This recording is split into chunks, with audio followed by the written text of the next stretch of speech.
ఇప్పుడు ఈ వీడియోలో నాన్ ఐటీ అంటే especially BPO voice process or non voice process ఈ రెండు ప్రాసెస్ నుంచి వచ్చిన వాళ్ళకి డేటా అనలిస్ట్గా జాబ్ తెచ్చుకోవడానికి పాసిబిలిటీ ఉందా దాని గురించి మనం మాట్లాడుకుందాము. అండ్ ఎప్పటి వరకు ఒకవేళ పాసిబిలిటీ ఉంటే ఏ ఇయర్ పాస్ అవుట్ ఇయర్ వరకు మనం చూసుకోవచ్చు అనే విషయం కూడా ఇన్ డీటెయిల్గా మనం డిస్కస్ చేయడానికి ప్రయత్నం చేద్దాము.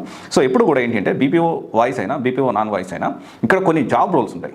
లైక్ కొన్ని జాబ్ రోల్స్ అంటే జాబ్ టైటిల్స్ అంటే ఏంటి అంటే మనం ఏదైతే మనకి ఆఫర్ లెటర్ రిలీజ్ చేసేటప్పుడు ఆఫర్ లెటర్లో ఉండే జాబ్ టైటిల్ ఏదైతే ఉందో దాన్ని బట్టి కూడా మనం ఈ ఎక్స్పీరియన్స్ని యూజ్ చేయొచ్చా లేదనేది మనం ఖచ్చితంగా తెలుసుకోవచ్చు. అండ్ దానికి సంబంధించిన కూడా మీకు డౌట్ ఉంటే ఖచ్చితంగా మీరు కమెంట్ చేయండి, డెఫినెట్లీ మేము రిప్లై ఇవ్వడానికి ప్రయత్నం చేస్తాం. అండ్ తర్వాత వచ్చేసి ఏంటంటే పాస్ అవుట్ ఇయర్ చాలా ముఖ్యమైనది. ఇది అప్ టు 2017 వరకు పాసిబిలిటీస్ ఉంటాయండి.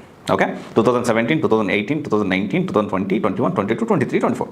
సో వీళ్ళందరికీ కూడా వాయిస్ ప్రాసెస్ అయినా నాన్ వాయిస్ ప్రాసెస్ అయినా కానీ ఇది ఖచ్చితంగా వాళ్ళు ఈ ఇయర్ పాస్ అవుట్ వాళ్ళు ఖచ్చితంగా మీరు ట్రై చేసుకోవచ్చు. అండ్ తర్వాత వచ్చేసి ఏంటి అంటే పీఎఫ్ ఉందా లేదా చాలా కన్సిడరబుల్. ఇక్కడ ఫస్ట్ మనం ఒకటి మాట్లాడుకున్నాం ఏంటి అంటే జాబ్ టైటిల్స్ ఒకవేళ మ్యాచ్ కావట్లేదు, సాఫ్ట్వేర్ రిలేటెడ్ మ్యాచ్ కావట్లేదు, ఆ ఎక్స్పీరియన్స్ని ఈ ఐటీలోకి వచ్చి సాఫ్ట్వేర్లోకి వచ్చి డేటా అనలిస్ట్ సైడ్ మనం జాబ్ తెచ్చుకోవడానికి కష్టంగా మారింది అంటే మనకి ఇక్కడ ముఖ్యంగా గమనించాల్సింది పీఎఫ్ అనేది చాలా ఇంపార్టెంట్. ఇక్కడ ఒకవేళ పీఎఫ్ ఉంది అంటే సో మీరు మ్యాక్సిమం ప్లాన్ అనేది ఒకలా ఉండాలి, పీఎఫ్ లేకపోతే యాక్షన్ ప్లాన్ అనేది ఒకలా ఉండాలి. గుర్తుపెట్టుకోండి, it will plays very important role అనే విషయం అసలు మర్చిపోవద్దు. పీఎఫ్ అనేది చాలా ఇంపార్టెంట్. ఓకే, ఉందా లేదా అనేది కూడా చాలా ఇంపార్టెంట్. తర్వాత వచ్చేసి ఏంటి అంటే డిఏ. ఇప్పుడు వీళ్ళందరూ కూడా బీపీఓ నాన్ వాయిస్ 2017, 18, 19, 20, 21, 22, 23, 24 వాళ్ళు 100% మీరు డేటా అనలిస్ట్కి మీరు నేర్చుకోవచ్చు. అండ్ దీనికి సంబంధించి కోడింగ్ కూడా తక్కువ ఉంటుంది.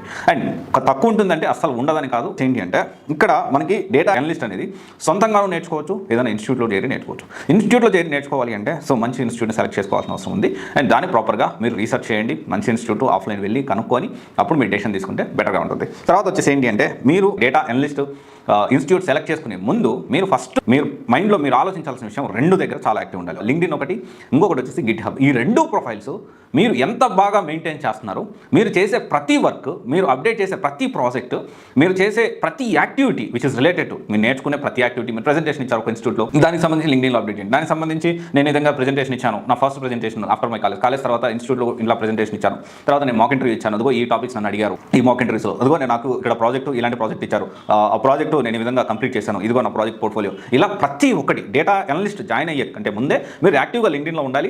జాయిన్ అయిన తర్వాత మీరు చేసే ప్రతి యాక్టివిటీని ఈ రెండు మీడియాస్లో సోషల్ మీడియా లైక్ లింక్డ్ఇన్ ఒకటి, గిట్హబ్లో యాక్టివ్గా వాటిని పోస్ట్ చేయడం కూడా చాలా ఇంపార్టెంట్. అండ్ తర్వాత వచ్చేసి internship, project, mock interview, drives attend కావడం, ప్రాక్టీస్ చేయడం, ఇవన్నీ కూడా మనం ప్రాపర్ వేలో స్టెప్ బై స్టెప్ మనం తీసుకెళ్ళగలిగితే ఖచ్చితంగా బీపీఓ వాయిస్ ప్రాసెస్ కానీ నాన్ వాయిస్ ప్రాసెస్ నుంచి కానీ నాన్ ఐటీ నుంచి డేటా అనలిస్ట్ అనేది మారడం అంత కష్టమేమీ కాదు.